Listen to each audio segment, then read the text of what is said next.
ऊपर धमाका डीजे कमलेश के ही होगा। Digital recording studio Ekma music by Vishwajeet Gupta.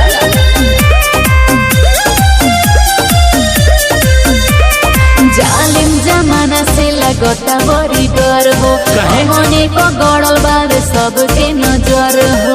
अरे तो नजर गाड़ा के अरे सुनो तारा, जालिम जमाना से लगता बड़ी डर हो, होने को गड़ल बावे सबके नजर हो। इतना मत डरो, ए जाने छोटे जाई मिलल जुलल फायदा ना होए। तो सुनो आज पत्थर पिसाई कब मैदान होई, पत्थर पिसाई कब मैदान होई, चमरान के झुका दी कोनो फायदा ना होई, जियो राजा। चमरान के झुका दी कोनो फायदा ना होई।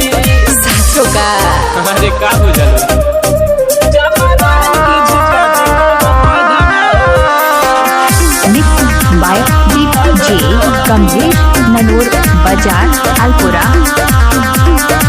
लगता प्यार ढेर दिन नहीं चली, सन के गरम नजर बावे हो।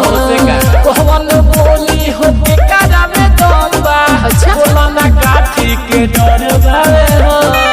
अरे देखो तारो जमाना जिए ना दी, अरे तू चिंता मत कर, काहे कोहे लोकी हमारा से कैदा ना होए।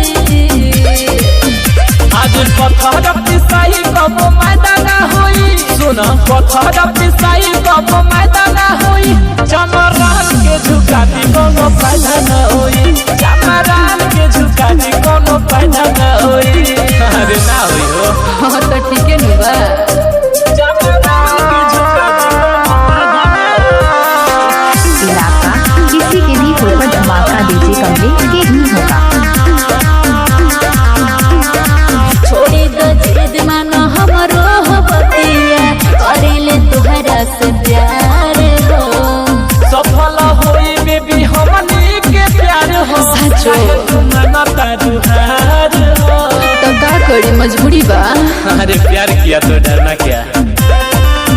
राजू मोनिस विकास से ज्यादा ना होए। हमारे पर भरोसा नहीं के। आज पत्थर पिसाई कब मैदान होई, सुना पत्थर पिसाई कब मैदान होई, चमरान के झुका दी कोनो फायदा ना होई, चमरान के झुका दी कोनो फायदा ना होई। अरे वो तो ये इलाका किसी के भी ऊपर धमाका डीजे कमलेश के ही होगा।